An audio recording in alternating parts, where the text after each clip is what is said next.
కాదు. అలాంటి మహానుభావులు రాజ్యాంగాన్ని అందిస్తే ఇవాళ చిన్న బుద్ధితోనే ఈ రాజ్యాంగాన్ని పెడతూ పట్టియాలి, ఏ రకంగా రాజ్యాంగాన్ని పూర్తి పొడవాలి, ఏ రకంగా వీళ్ళ హక్కులు బలంగా కలిగించాలనే ఒక కుట్రపూరితమైన వ్యవస్థ నడుస్తూ ఉన్నది. దాన్ని మనం అంతా కూడా మేల్కొనాలి. ఆ రోజు ఇచ్చిన మహానుభావులు ఎంతో గొప్ప రాజ్యాంగాన్ని మనకి ఇస్తే దాన్ని కాపాడుకోవాల్సిన బాధ్యత మన మీరు అందరి మీద ఉన్నదని తెలియజేస్తూ ఈ సందర్భంగా మరి పూజ్య అంబేద్కర్కి నివాళులు అర్పిస్తూ వాళ్ళ జయంతి సందర్భంగా ఈ కార్యక్రమాలను అందరూ కూడా ముగిస్తూ ఉన్నారు. అంబేద్కర్ జయంతిని ఘనంగా జరుపుకోవడానికి ప్రధాన కారణం శ్రవణ్ అందరికీ ఫోన్ చేసి కోటేసింది. శ్రవణకు ధన్యవాదాలు తెలుపుతూ 2 నిమిషాలు శ్రవణ్ మాట్లాడవచ్చు.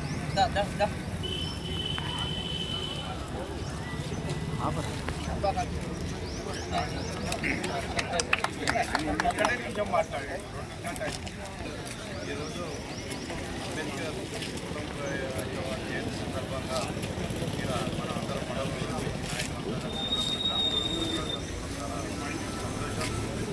ఇట్లాంటి మహనీయుల జయంతిని కూడా కంపల్సరీ కూడా మనం అందరం కూడా ఏం చేయకపోతే పార్టీల ఖచ్చితంగా కూడా కులాల ఖచ్చితంగా కూడా ఇట్లాంటి కార్యక్రమాన్ని ఘనంగా నిర్వహించాలి.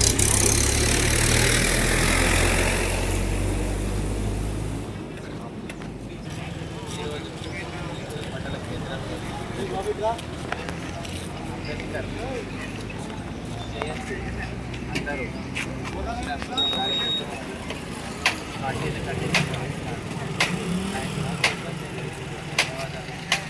ఇప్పుడే కాకుండా చేయాలి. పోయినసారి ఇంకా బాగా చేసినాం. వచ్చే సంవత్సరం ఎందుకంటే మంచిగా చేసి అంబేద్కర్ గురించి నలుగురికి మనకి చెప్పే విధంగా చేయాలని నా అభిప్రాయం. అంబేద్కర్ జయంతి వర్ధంతులు అంటే దండాలు పెట్టుడే కాదు, మంచిగా చేయాలి మనం అని ప్రతిసారి కలిసినప్పుడల్లా చెప్పే మహేందర్ అన్న తన అమూల్యమైన సందేశాన్ని ఖచ్చితంగా ఇవ్వాల్సిందిగా అంబేద్కర్ జయంతి కార్యక్రమానికి కలిసి వచ్చిన సోదరులందరికీ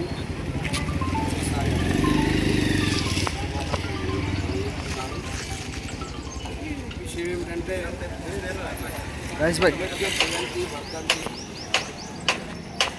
బాబు జగ్జీవన్ రావు, మహాత్మా జ్యోతిబా పూలే ఈ మహనీయులు జన్మించిన ఈ మాసంలో ఇది ఒక ప్రత్యేక కార్యాచరణతో ముందుకు సాగాలనేది ఒక ఆలోచన.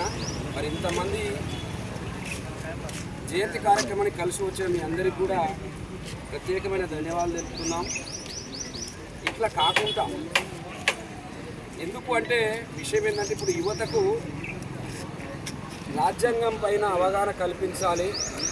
ఈ రాజ్యాంగం పైన అవగాహన కల్పించాలి.